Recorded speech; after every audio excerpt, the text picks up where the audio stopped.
The following is a presentation of the Belly Up Sports Media Network.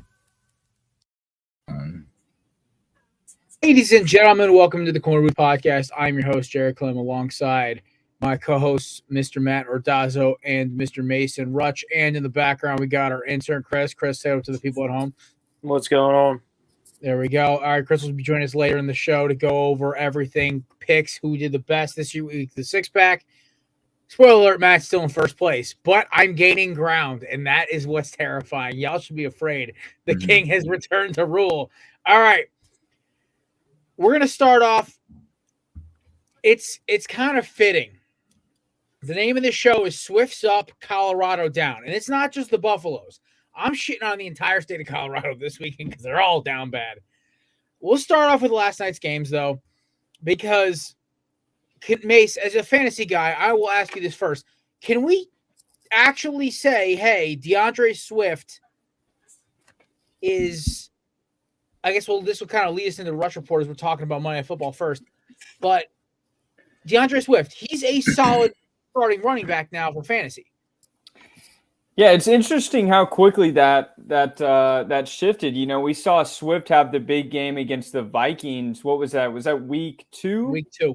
Week 2, Thursday night. So we saw him have that explosion as Gainwell missed with, what was that injury? It wasn't a concussion. Was it like it was a shoulder or something, or calf? Okay, yeah, something minor. Obviously, it only kept him out for the week, but you know, Swift took, you know, great advantage of the fact that the guy who was the RB1 going into the season got banged up after the first week's game and had to sit out week 2, and took full advantage of that. And now, like you're saying, Jared, we're seeing him, you know, completely transition to being that starter when after week 1, it was looking like if you were a Swift owner, you were dead in the water. But now Swift is totally that go-to back for them. And we saw Gainwell kind of at the end of the game, since that was a blowout, just get all the carries and they sat Swift out. But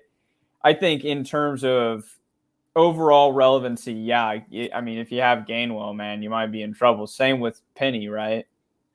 Well, anybody who drafted Rashad Penny at this point, you're kind of just like, shit. And so what I've heard and what I've seen on tape is that the best running back for the system is Swift, because Swift is not only a good receiver, he also is just so patient. And then the second he finds a gap, he's out. Kind of a little bit of a balance of like how like they used to run with Shady behind the big zone run scheme. Very same kind of principle. Gainwell is the perfect combo back because he's this skinny. He's like Henry Parrish on Miami, where the dude is undersized, and Pacheco over in for the Kansas City Chiefs, where they're undersized, but they run so damn angry. Like, you can tell Kenny Gainwell is Fletcher Cox's cousin because this dude runs like he's trying to hurt people. And I watch him just run like this little skinny steamroller, and he'll get 6 yards a clip. He got stuffed on the first drive. I think that's when Sirianni's like, all right, maybe we'll bring in Swift to see if we can get these guys to start missing. And then they brought in Gainwell for the last 2 drives, and then I think a drive in the third quarter, and he was just running through tackles. It's the most interesting back duo I've ever seen, because I think both of them are 5'9" or 5'8". Both of them are around 200 pounds. I think Gainwell's like 180 now. He got a little bigger this season. And they're just doing it. And they get Boston Scott back in a week. It sucks for Rashad Penny because I think he could have been decent, but I don't think fits a Philly system. I think he fits more of a Tennessee system where it's a downhill, straight line scheme. The hole is there, and he goes. Whereas with Philadelphia, there's a lot more read and react to the zone run scheme. You're seeing a guy like Swift, who I watched be misused for 4 years in Detroit. And I'm like, this guy goes to a good system, he's going to kill people. He's second in the league of rushing right now. So that and he's only played 2 games, basically. I don't count the New England game. That should tell you something. Like, yeah, he's got 300 yards this year already in 3 games. That's he's averaging 100 yards a game, and he got 4 carries the first game. So I think Sirianni found the perfect back for his system with him and Brian Johnson. And honestly, he's a perfect combo for Hurts because he's so quick and twitchy. He just needs a half an ounce. He needs a half an inch of space, and he's out. Well, and to boot, right, it's like, they just extended Jalen. They don't want him running the ball, 10, 15, 20 times a game. I saw him slide yesterday. That was mind-blowing. Yeah, I mean, and nobody wants that, right? Once you pay your quarterback, it's like, all right, let's figure out a legitimate running back kind of threat, whether that's one guy, two guys, maybe three guys, so that you don't have to run, so that we don't risk that part of you. I think to your point though, Jared, I think it's interesting. If you have Gainwell, I don't know if I'm dropping him from a fantasy standpoint, just because we know Swift's, health, right, has been an issue in the past. It absolutely was in Detroit. And so if I'm a Gainwell owner, totally not dropping him, definitely not moving him, because particularly with the Eagles, such a run-heavy, offense. You've got three dudes that run the ball, and that's kind of their first option. Jalen's kind of developed his passing game more, but Jalen is a run-first type of guy, which is fine. But they're a run-first offense, not a throw-first offense. They're not the Buffalo Bills. They're not the Kansas City Chiefs. And so, if I'm a Gainwell owner, I'm stashing him, I'm keeping him, and waiting until Swift, has some kind of injury or has a concussion or something, gets held out for a game, and we're back in the same situation as we were a week ago, where it's just a one-back kind of system, and Gainwell goes for 25 plus in one night. So those are my thoughts. By the way, he's second in the league, only behind McCastrisk, who has 15 more carries. He's the only person who is even about his level, and he only has 19 touches this entire season, is Devin. How do you pronounce his last name? They just did this on McAfee yesterday. I couldn't do it. So it's pronounced Devin Achane. Devin Achane. All right, Achane. All right, whatever. Devin Achane, who has 208 yards on 19 fucking carries. Zach Moss, who has 210 yards on 48 carries, which is wild that he has more carries than Swift does already, which bewilders me. But yeah, no, Swift right now averaging 6.8 yards a carry on 45 attempts. That's stupid good. And you know what the worst part is? It's not like he's getting stuffed. He's getting 4 or 5 yards a clip every time he touches the ball. And that's what is dangerous, because the one thing I always – and – I'll get a little film nerdy here for a second. Chris, the intern, I know is going to love hearing this. Why I always struggled to root for Miles Sanders was he was too much of an Arian Foster type back, where it was one cut and he's downhill. There's no shifty. He can't adjust. He's not patient. He has to go. Swift has a little bit of that Le'Veon Bell shady, where he'll wait a second and then go, but he's running with so much momentum and he runs so strong. He's not getting taken down in the backfield. He's getting a yard or two, even when he has to hesitate for 20 minutes, which perfectly fits this system. So that being said, Mace, it is time for the Rush Report, presented by the great people at SeatGeek.com. Promo code Belly Up for $20 off your first purchase. You want your Zach Bryan tickets? I'm using it to go get my Hurricanes, Boston College Eagles tickets for Black Friday. A lot of good stuff up there right now. I was going to try to get Yankees Diamondbacks tickets for me and Matt, and then of course that ended up badly when every game was rained out. So Mace, take it away. All right, so Jared, you briefly touched on this fella. We all saw clips of what he did on Sunday afternoon, whether that was live during the game or it was post game. Devin Achane. I drafted this dude in all 3 leagues. I dropped him after week 2. Incredibly frustrating. I bought into all the hype preseason. He is no longer on any of my rosters.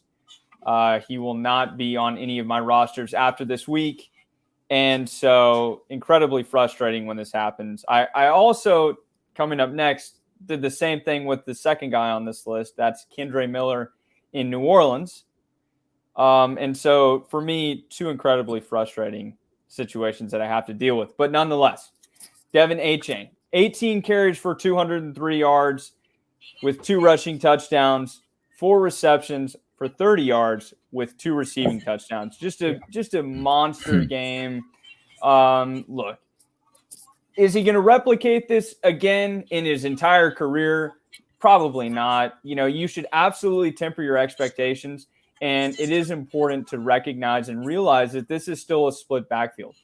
Mostert's still the number 1 guy. That's my dude. Too fast, too injured. Achane is a great waiver in the event that Mostert goes down. And obviously, like you saw on Sunday, everybody's, they're spreading the wealth, right? Like Tua, even though Waddle wasn't in, everybody was eating.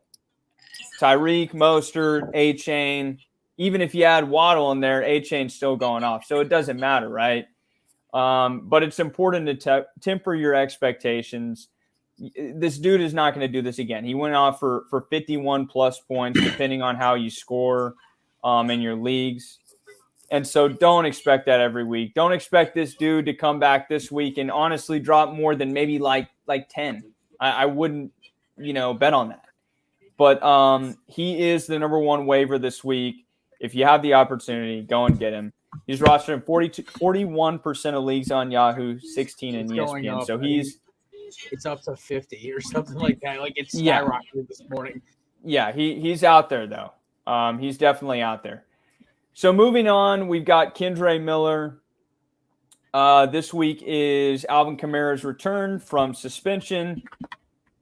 But Jamal Williams, look, he's on IR. He's totally irrelevant now. And it's looking like Carr's going to miss some time with that AC sprain. And so while he's out, they are going to heavily rely on this run game. And we know Kamara is not a high usage type of guy. This isn't a Derrick Henry. This isn't a McCaffrey. This isn't, an Eckler type player. They're not – neither Kamara or Miller here is going to have a super high usage rate. So it's going to be a split backfield. Obviously, Kamara is going to be the favorite here. But as we saw with Miller at TCU a year ago, he does have that big play capability. Very dynamic player, can catch passes out of the backfield. He's not a bruiser, but he can be. And so he's a very dynamic threat. Incredibly elusive back. If you can get him, would highly recommend it. Rostered in 34% of your leagues in Yahoo and 19% on ESPN. Okay, kind of moving into the more stash plays here. I guess I'll start off with this guy, not really a stasher. This is Eli Mitchell for San Fran. Look, the usage rate as Jared mentioned previously. Okay, Bubba, just keep going. You got this. Is astronomical. It's not healthy. Right. It's like nothing we have seen before. Even for Derrick Henry, you just don't see coaches use running backs this high. Mason, pick on me. I got something. Let's hear it. Yeah. They're not also counting receptions either. That's the other thing they're not counting in this number. So it's like 60 plus what? I think he's got 10, 15 catches this year already? Maybe more, yeah. Yeah, so it's like his touches have to be – he's on pace to have 4 something for touches, which is fucking insane. And we know that Kyle Shanahan is notorious for absolutely running his running backs into the total ground. So I'm not going to make the same joke I made about African-American quarterbacks on the Shanahan roster. I can't do it again. So this, if you think about it, this guy is the best handcuff in the game, period. There's no comparison. CMC goes down. This is literally a plug and play because we've seen Mitchell's capabilities prior to the trade for McCaffrey last season, and he's absolutely capable. But while CMC's healthy, while he's on the team, he's irrelevant, right? He gets a couple touches here and there, maybe a couple of passes in garbage time, but nothing significant. So 39% rostered on Yahoo, 37% on ESPN. He's out there under 50%. So if you got an empty bench place, if you're looking to add a little bit of depth and maybe give yourself some cushion if you're, thin at running back and just kind of want that player for a rainy day, right? Elijah Mitchell is absolutely going to be that choice for you. Okay, so moving on, I've got Tank Bigsby here. ETN, looking great this season, really kind of picking it up after a lousy end of the season last year. This guy is not going to he's not going to make any kind of impact anytime soon, but this is similar to Eli Mitchell, type of dude that you want to have on your roster in case of an ETN injury. And they do use ETN a lot, right? Like this is a pretty it's not KC, it's not Buffalo, it's not an offense like that's that high octane, but look, this offense has big threat capability. We didn't see that last week against Houston, but Week 1, we absolutely saw it. Week 1, we absolutely saw it. They went off in Indianapolis. So, look, ETN gets hurt. This is a plug and play. There you go. Type of player that's getting all the goal line kind of attempts. Maybe not now. He's gotten a few. But absolutely the type of dude that if you've got that extra bench spot open, if you kind of want to just give yourself some insurance for later in the season, like I said, for Mitchell, kind of a rainy day type player, totally going at him. Kind of like a lower level Kenny Gainwell kind of thing. Right. He's rostered in 29% of the leagues on Yahoo and 18% on ESPN. Okay, I've got 2 wide receivers here to wrap it up. Tank Dell of Houston and Quentin Johnston of the Chargers. So we'll start with Dell. Had a underwhelming week in week 2, but came out last week and really kind of popped off. 5 receptions for 145 yards and a touchdown. And before I go on, I want to include, and this is extremely pertinent, that if this player's fantasy relevance is completely contingent. I said this last week, completely contingent on the play of CJ Stroud. If CJ Stroud has a great week like he did on Sunday, week 3 Sunday against Jacksonville, this dude is completely relevant. This is a flex play for sure. Wide receiver 3 type play. But if Stroud's terrible, like he was week 1 against Baltimore, completely irrelevant. Completely irrelevant. So right now, Stroud is looking like he is promising. Some people would even tell you to maybe, if you're short at quarterback, to maybe, waiver him, put in a claim for him. But it's been 1 game. Temper your expectations. Let's see him do it a couple more times before you put a lot of faith in him. But this is certainly a good buy early type of option. He had a 22% target share in week 3, and he averaged a little over 3 yards per route run. That's very high. And he was another very important detail. He has led the team in targets in both of his first 2 starts. He did not start week 1, but week 2 and 3 led the team in starts. In targets. My apologies. Okay. Moving on to Johnston. As we all know, Mike Williams done for the year with the ACL. So Keenan is obviously that number 1 option. He's going to dominate the snaps. He's going to dominate the routes run. He's going to dominate targets, everything you can think of. Allen, if you've got Keenan Allen, I mean, that dude has absolute potential to finish as a top 5 receiver, given the fact that Herbert is playing at the ridiculous level that he's playing at. So this wide receiver 2 kind of option for the Chargers comes down to Josh Palmer or Quentin Johnston.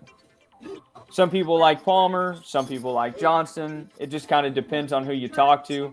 I prefer Johnston. I think he's younger. I think he is more capable as a wide receiver just in terms of size, skill, big playability. I just think he's more of a threat to defenses than Josh Palmer. Like I said, more than really any of these other players. This is a total kind of roll of the dice. He was on the field on Sunday for 16 of the snaps. 16 snaps for this dude, and he ran 13 routes. And look, it's uncertain whether or not he's going to have a full-time role in this offense. If Palmer really sees the opportunity and is great, Johnson's still going to be irrelevant. So this is the type of thing where maybe you pick him up now, leave him on your bench for 2 or 3 weeks, see if they start using him in the way that they intended to use him, considering they took a first-round draft choice on him, and just wait and see with him. So he's rostered in 32% of leagues on Yahoo and higher in ESPN, 47%. So some people have him, some people don't. See if you can get him. The other guy I'd say who's still on waivers, I don't have him on my list here, but look, man, if you are thin at quarterback, if you've got Joe Burrow like me, pick up Jordan Love, man. This dude is actually legit. 3 straight weeks. The opponents haven't been great, but 20-plus points in every single week. They've got the Lions at home, I believe, on Thursday. He puts up another 20-point week. He's not going to be on waivers next week. So if you're thin at quarterback, if you don't like who you have, if you went with a guy like Joe Burrow, if you went with someone like, I don't know, if you took Aaron Rodgers, someone like that, right? Someone's injured, underperforming. Go ahead and pick up Jordan Love. He's been wildly overperforming. And look, he doesn't even have Christian Watson back.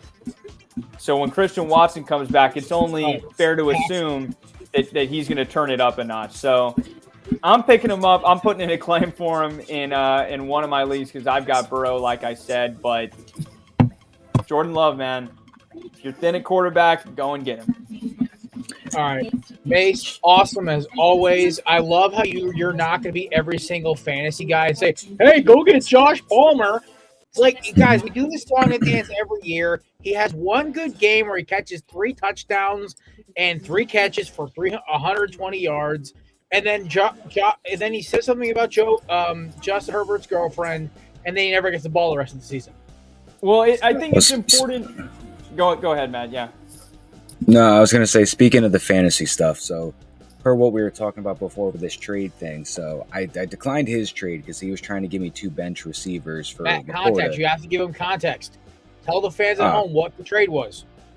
The trade was Elijah Moore and Tank Dell I would receive, and I would have to give up Sam Laporta. Now, I don't need wide receivers. I have Mike Thomas, I've got Christian Kirk, I've got Mike Evans, I've got Cooper Kupp on my bench sitting there. I have somebody else on my bench, but I don't need receivers. I have Josh Jacobs and Dameon Pierce are my 2 running backs right now because Eckler, I don't know when he's coming back. So I could use a flex running back. Laporta is the tight end 2, apparently, in the rankings. He's the second tight end in the fantasy. I also have Evan Engram, who's ranked 4.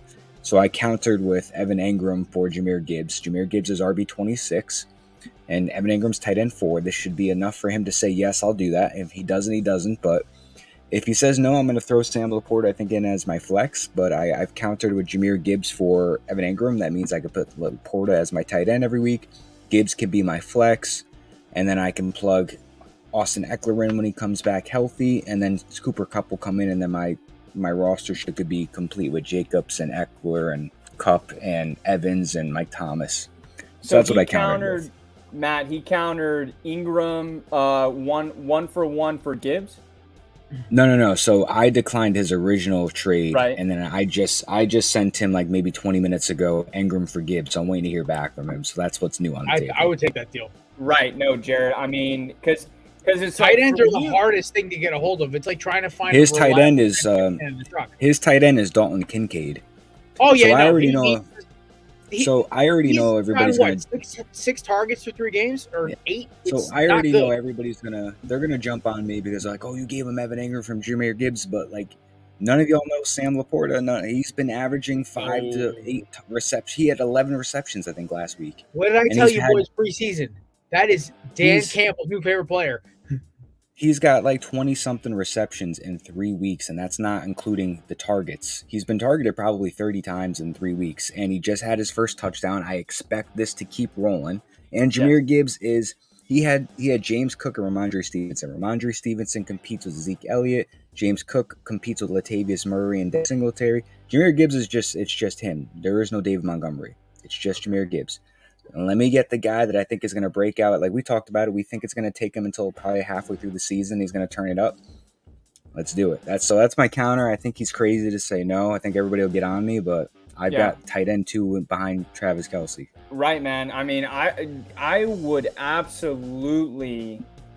I mean, if someone threw me that offer, Matt, I am jumping on that immediately. In terms of being on that Gibbs side, 100%, because we're talking about a player who, like you said, I will say I'm hearing that Montgomery is going to practice in some limited capacity this week. Now, that's not the end of the world. However, Gibbs, whether Montgomery is healthy or not, Gibbs is absolutely going to be used more and more and more and more and more week to week.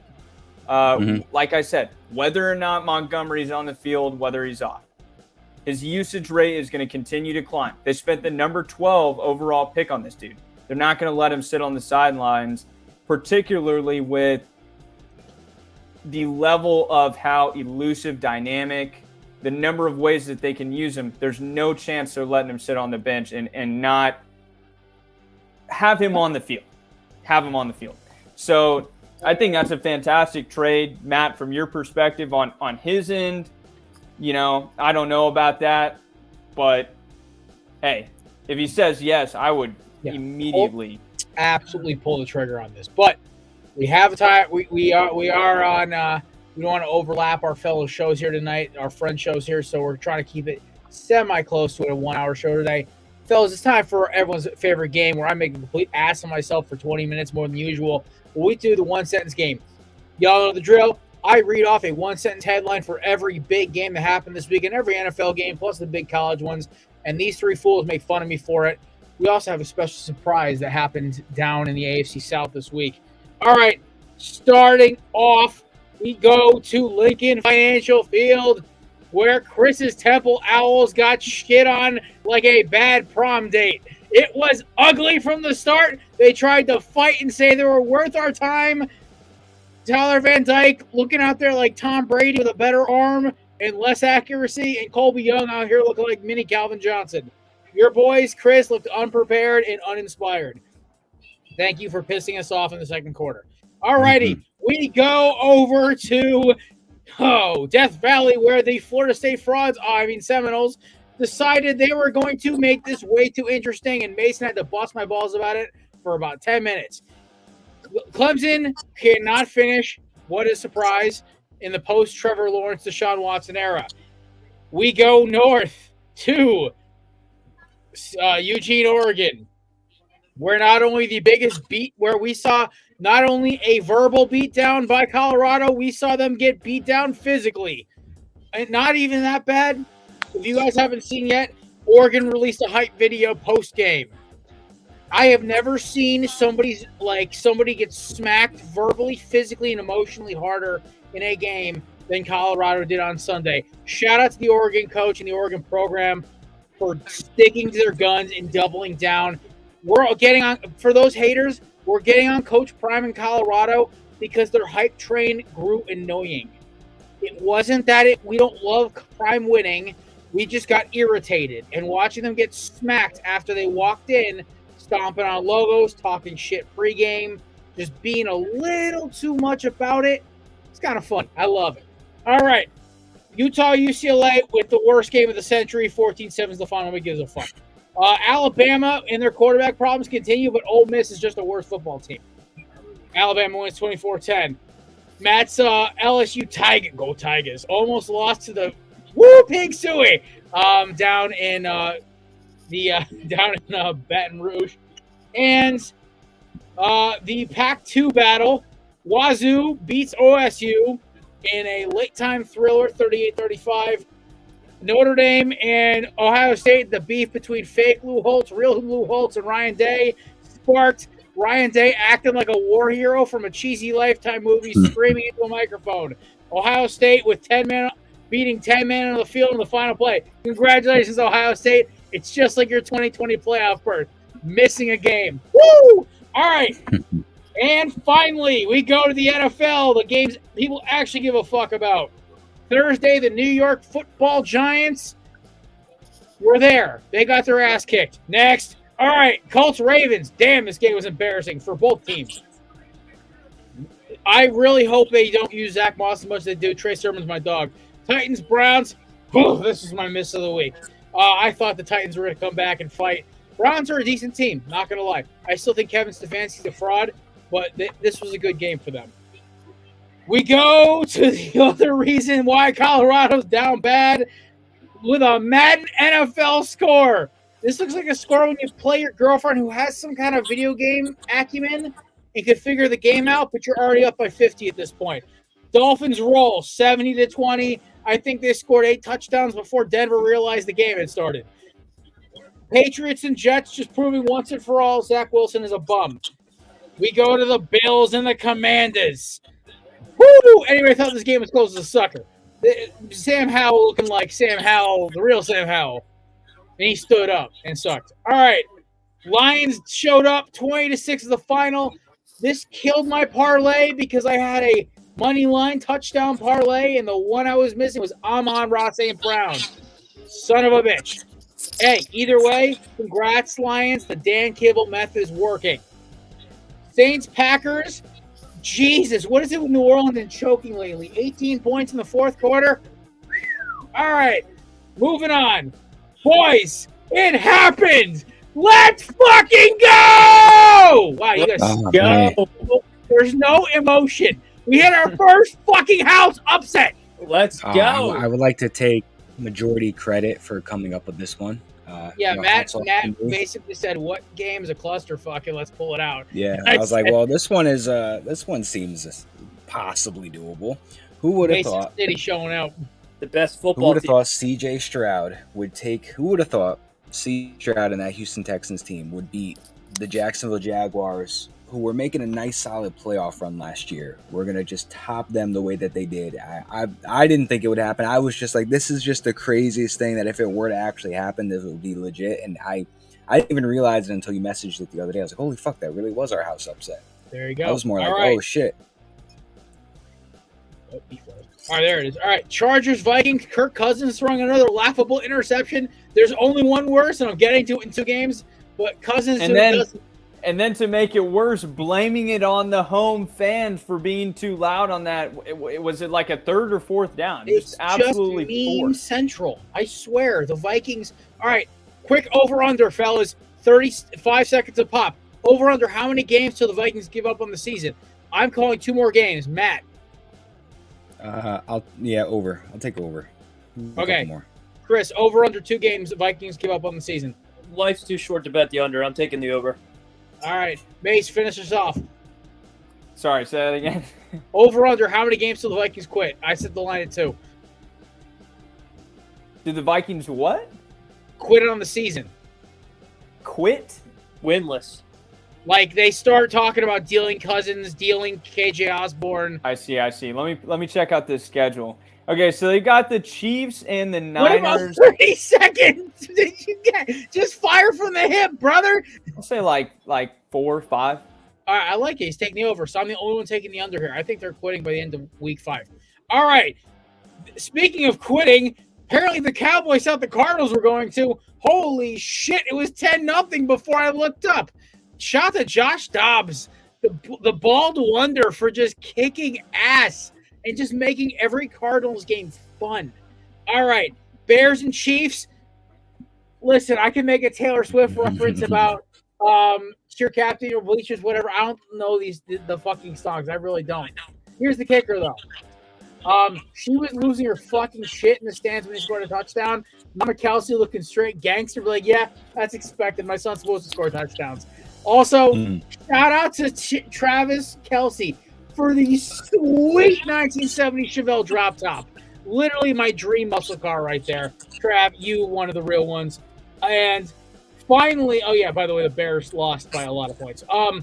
The Steelers and Raiders, this game was just terrible, okay? The most entertaining part of this was that Calvin Austin remembered how to catch a football for 72 yards. And finally, please no Taylor talk. Oh, I'm sorry. Does that hurt your feelings, Mr. Michael? And finally, the Monday night games. Jalen Hurts and the Eagles offense continue to look sleepy besides the running game. But the Eagles defense is so fucking mean, they may actually kill somebody this year. Or Baker went from looking like a possible Pro Bowl selection to getting their head kicked in. And Rams and Bengals with the worst fucking football game I've ever watched in my life. If any of you actually watch this, Mag Berlon, I'm looking at you. I'm sorry. This game was fucking terrible. Also, Rams, way to not come back and win. I needed y'all to win to get me an extra $20. That's it. 1 sentence game. We're done. Fellas, tell me what's going on. What stuck out? What's stuck in? Mason, you look frustrated. You're up first. What's going on? Well, dude, I will say, I know Chris and you guys are Eagles fans, but look, I mean, I bet Matt's thinking the same thing as me if you watch that game, Matt. That game was not good either. It's terrible. It wasn't good. It was terrible. awesome. Oh, never mind.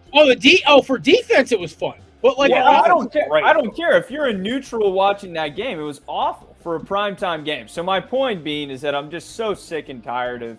It seems like since COVID, man, the number of just like primetime regular season bangers that I have watched is I could probably count on one hand, and that's just like pathetic.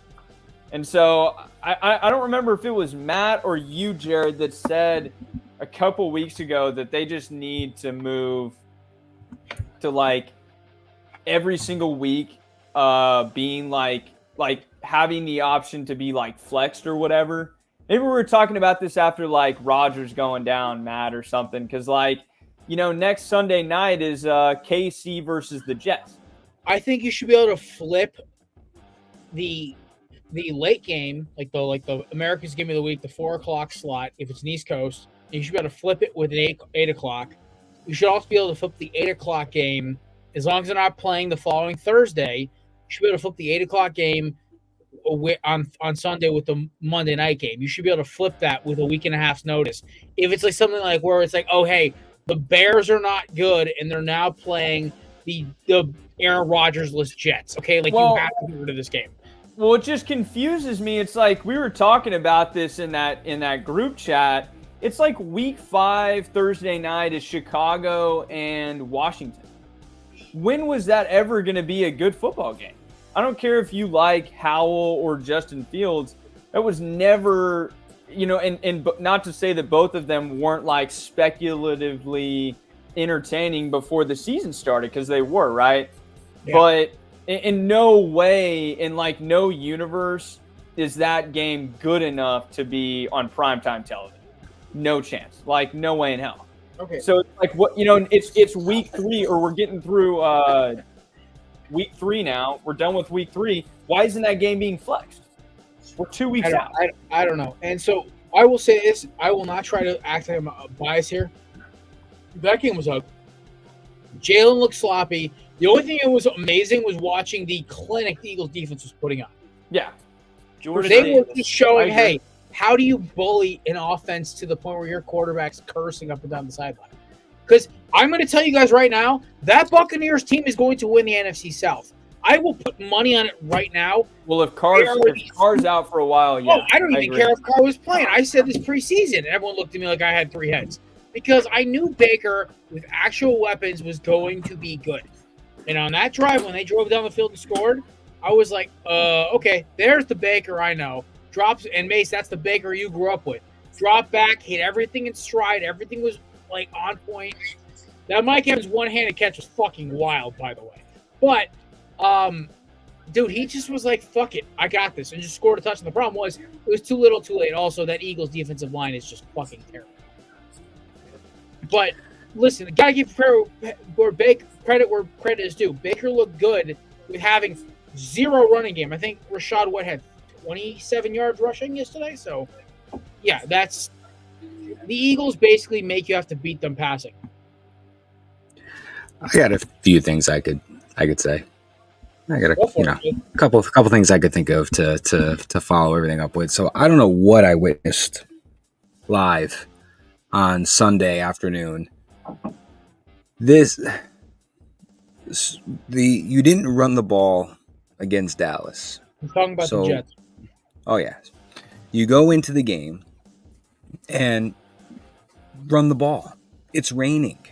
Run the ball.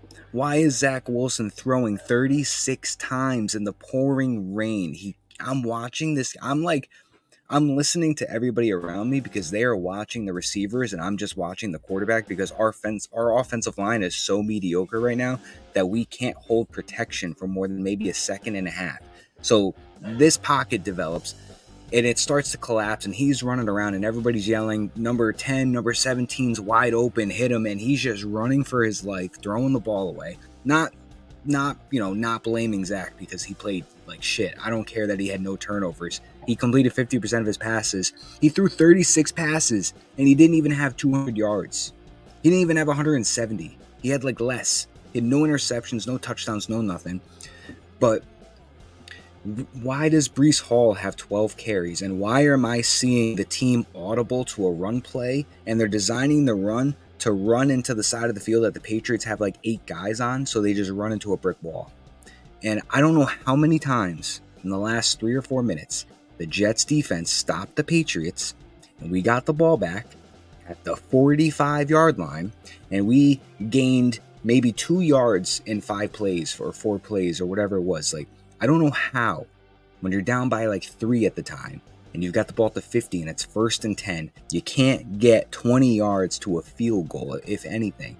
It's like 3rd and 10 and this dude's throwing a check down pass to Tyler Conklin and he gets 2 yards.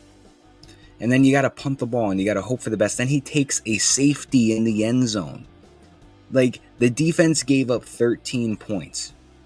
How could you not score more than 13 points at home against the Patriots, who are not a very good team this year? And I know the Jets are not a very good team now that they lost Rodgers and they have Zach Wilson. There's no reason why this team shouldn't have scored more than 13 points.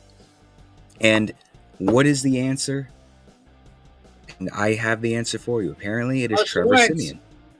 Apparently it's Trevor Siemian because that is who they signed after these last couple debacle weeks of Zach Wilson throwing for a combined total of maybe 200 and something yards in 2 games with 1 touchdown to 3 interceptions. I think he had a fumble maybe the other day or something.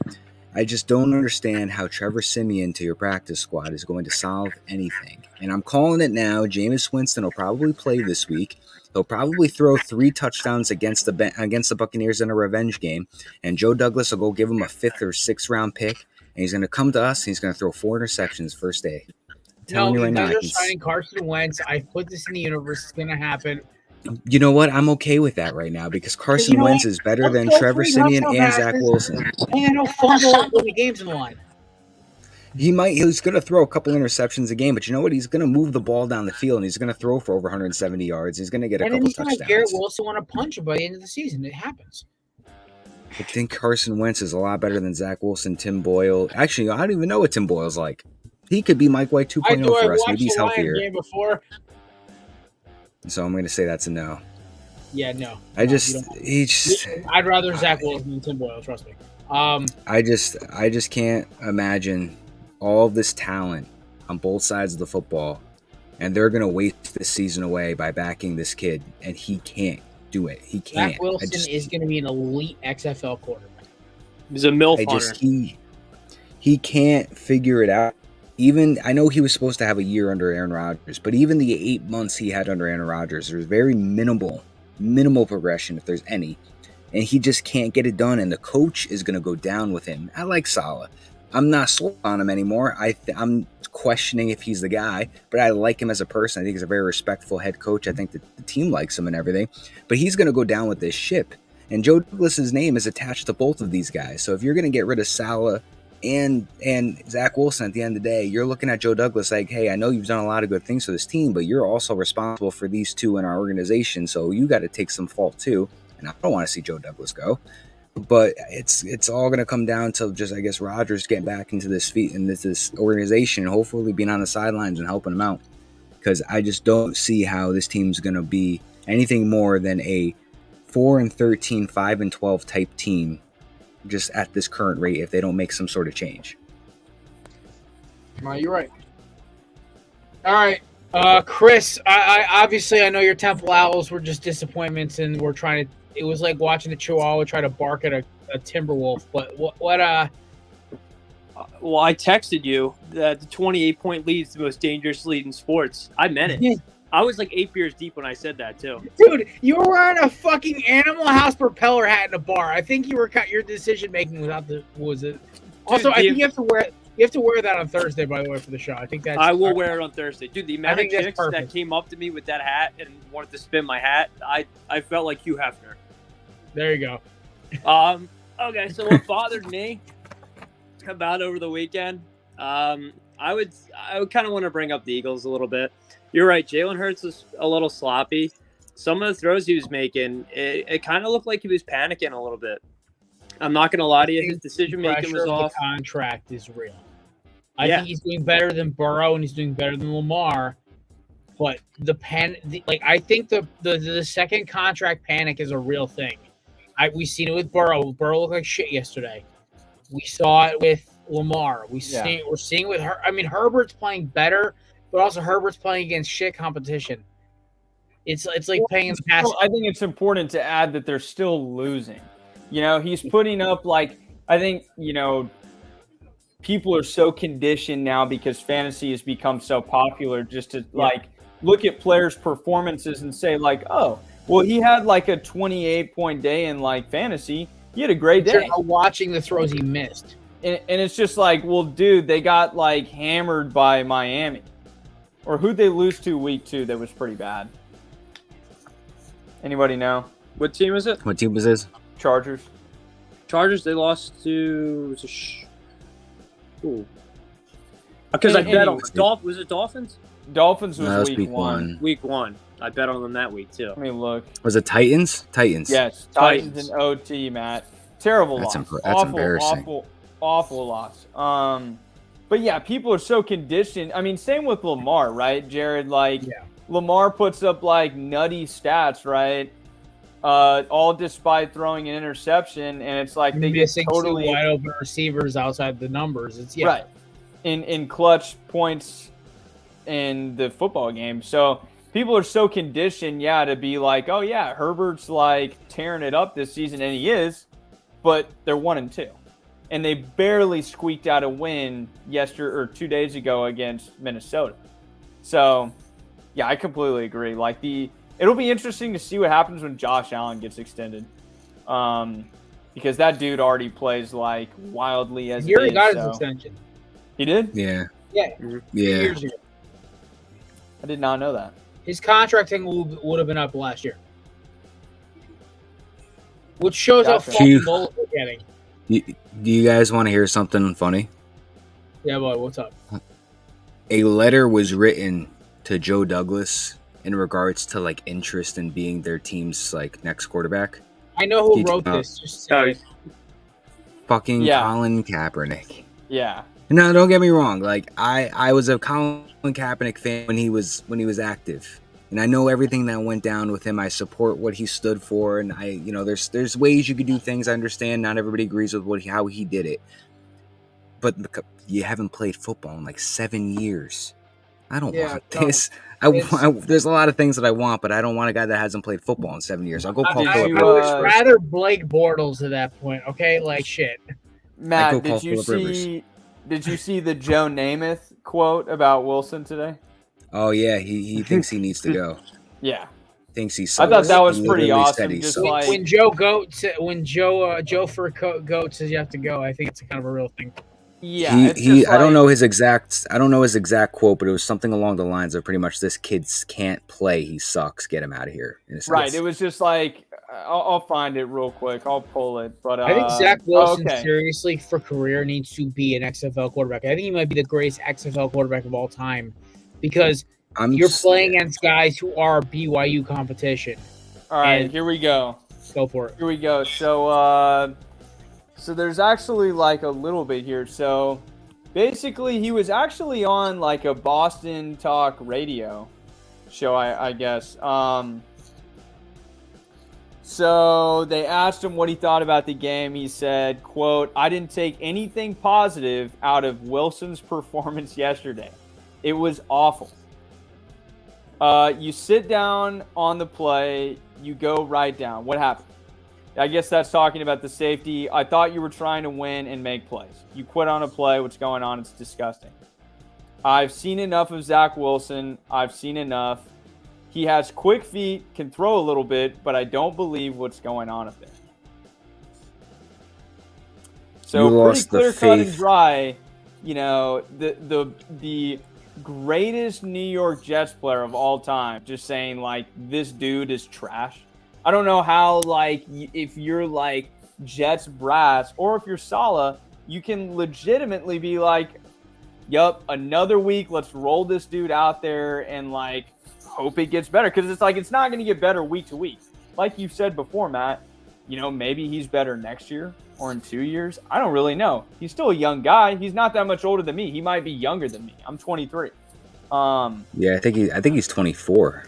Okay, dude, so I'm the older than same me. age. I can Right, quarterback this team. Well, he's still young. I mean, regardless, but the point, regardless, is that he's not ready today. He's not going to be ready in 6 weeks. He's not going to be ready in 10 weeks. He's not going to be ready this season. So if you are in a win now mode like you were with Rodgers, you have to adapt to that and go get someone who keeps you at least competitive while this dude's trying to rehab and do everything he can to get back on the field. Can't continue to throw Wilson out there and just hope and pray that shit's going to change, you know, week to week, because it's not. Yeah. I'm still calling for call Minnesota. Be like, listen, I don't know if you do or you don't want Zach Wilson, but I'll throw Zach Wilson in. Here's Bryce Huff, a nice solid defensive pass rush piece for your team. And what draft pick do you want? I don't know what is it, because I'll take Cousins for the 1 year, lead this team, have Rodgers take over next year as you draft somebody in the draft and you let him sit behind him for that year. I don't know if he's on board with that, but I can't sit through another year of this. I just can't do it. I've done it for 2 years. I can't do a third year. You're gonna have to trade Fireman Ed as well. Add him to the deal. Doing that. Yeah, for Fireman Ed's kind of like a lifelonger at this point. It's kind of like Eagles trying to trade like Brandon Graham or Kelsey. It won't happen. All right, fellas. None of us really brought college. What was your opinion about this whole like Colorado, Oregon? We talked about a little bit on the group chat on Saturday, man, but that shit was ugly. I went into it. I went into it knowing like this was the upset that I was going to pick. I was probably 70-30 that Oregon would win, but I was just like, you know what? There's a lot of fire and intensity with this team. I'll look like a genius if I pick them. I'll look like a dumbass if I lose, and I was willing to take those odds. But like, there was just no fight. There was no effort. They did all of this talking. They look soft. Oregon's Oregon's a physical team, but like that's a physical team by Big 12, Pac-12 standards, not SEC or Big 10. And they got steamrolled, shoved around. Like Oklahoma might put 85 on Utah, like on fucking Colorado. Miami's got a bunch of ex-SEC linemen on the roster now. They might put up some numbers. Their biggest glaring flaw came out in this game. They cannot block a legitimate pass rush. They cannot out-physical an offensive line that is bigger than them. And it came to fruition. Well, to boot, Jared, they haven't faced a legitimate quarterback on the other side of the field up until Saturday. How dare you talk about the no-name guy who plays for Nebraska? I'm not buying that. But anyway, yeah, it's just like, dude,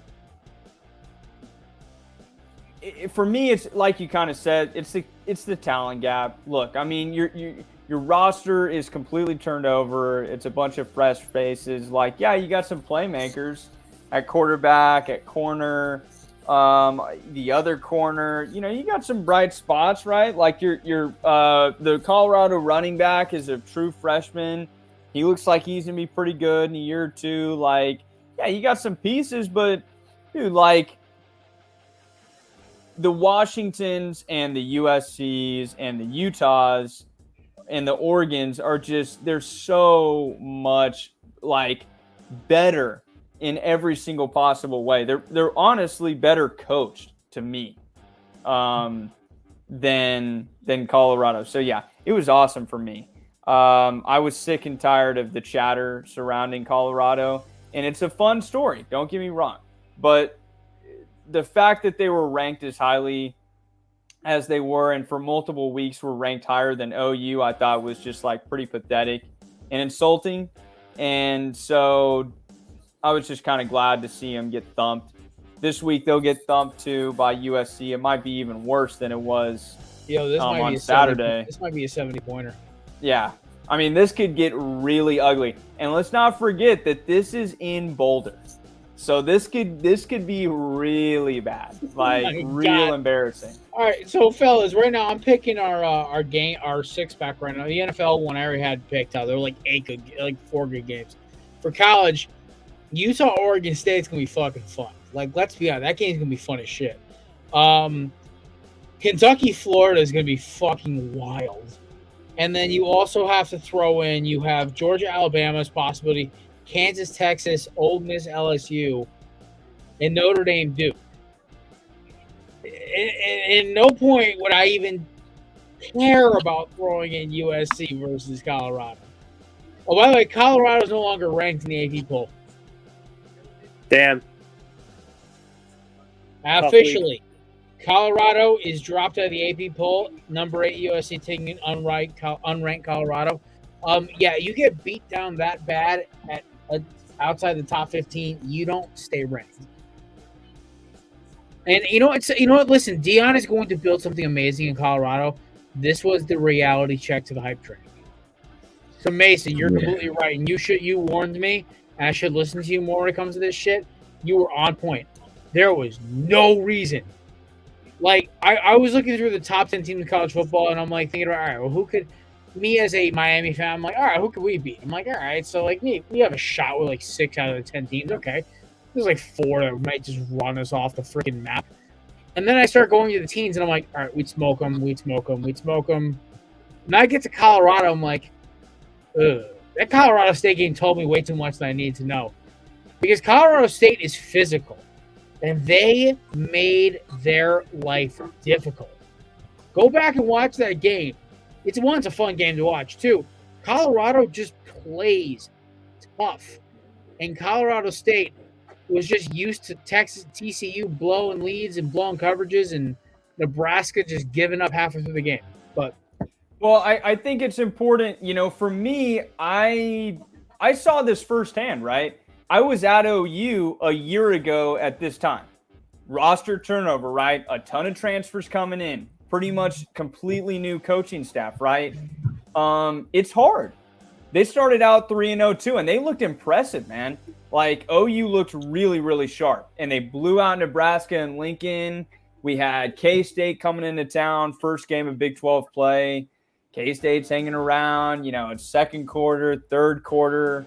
We ultimately dropped that game, and that was one of 5 more losses that we would have throughout the season. So, to me, it was the same story all over again, except with worse talent, except with a worse coach, but a lot more chatter. So, I always saw this coming. I didn't, buy into the hype of, now, and that's, I want to make this clear. It's not to say that I don't think Colorado is going to win 7, 8, maybe 9 games this year. They've already completely exceeded expectations. You won 1 football game last year. Now you're going to make a bowl game, maybe even a New Year's 6 game if everything goes right. But yeah, it was always just sort of a dream, and I was just not going to buy into it. I don't blame you, because when it's all said and done, I looked at this Colorado roster. I'm like, it's fun. It's a great story. But I looked at I think the average weight of their O-line is a 285. The average weight of the defensive lineman for some of these Pac-12 schools and most of these Big Ten schools, they got some boys in the middle who are wrecking over 300 pounds. offensive line weight and defensive line weight is a real thing. It is the one position on the football field where if you got a big motherfucker at tackle or nose guard or at interior D-line, edge rusher, whatever, where you can bully some dude. I mean, people wonder why Iowa's relevant every year, man. Because they have some hogs, their bro. lines They on both corn-fed. sides are like ridiculous. Nebraska hasn't been relevant in a long time, Well, but they like have no it's the skill same thing. positions. But they have big dudes playing line. It's the problem is they have no skill position guys. Right. But to your point, offensive line play wins the NFL. There's a reason for it. All right, so one thing I wanted to point out during the Texas A&M Miami game, a lot of Texas A&M's defensive linemen were under about 285. Even their interior D line were leaner dudes. Miami's entire O line's over 300 pounds, and you watch them just push an SEC D line across the field. And I'm sitting there as a guy who's never seen something like this as an ACC fan. It's a real thing. Now, like senior teams like Florida State, Clemson, who have lighter offensive lines, I want to see what they do against real pass rushes. The trenches win ball games. Quarterbacks are the engines, but the transmission is the goddamn offensive and defensive lines. And that is the best way to put it for all you car people. It's nice to have good shocks, good suspension, good aero tuning, good cold air intakes. Catalytic converter obviously is important, especially to those teams who keep trying to take from people. But, dude, engine and transmission, that drivetrain is everything. And the drivetrain for a NFL That's team, where it starts. Where it starts. Drivetrain for a team is quarterback, O-line, D-line. That is why teams win Super Bowls and championships. Nick Saban, Bill Belichick, Andy Reid, Howie Roseman, Bear Bryant, whatever. There is guys who win and win consistently. Even if they don't win championships, but they always make the Final Four, Final Eight, whatever, either level. It's because their defensive line, offensive line, and their quarterback is there. That's my rant. 100%. Couldn't agree more, man. Like, you can have one and you can have two of those and not the other, and you're going to see it. It's going to be glaringly evident. Oh, definitely. All right, fellas, we're about to wrap it up right now. We're about to head off into week 4 starting Thursday. Obviously, the Corner Booth pregame will be on Thursday live. Matt is going to be taking his 2-week hiatus, a week and a half hiatus from Corner Booth. I want to congratulate Matt on his special day coming up in a few days. We want to congratulate you, buddy. You and Bianca, we love you both dearly. So it'll be me and the Rugrat, me, Mace, and the Rugrat Chris over here. We'll have DJ, obviously. We'll have a few other guests. Actually, the DJ is out this week, so we'll just have to see what's going on with the guests. Either way, we'll be live on Thursday. Going over, Matt will text his picks, and so Chris will be okay with making sure everything's good. Check out for our polls. Chris dropped a great one about the Eagles money line, Eagles versus Bucs money line this week. We'll probably drop one tomorrow or Friday. Folks, enjoy the rest of your week. We will see you Thursday, and just go Birds. Go Birds. Go Birds.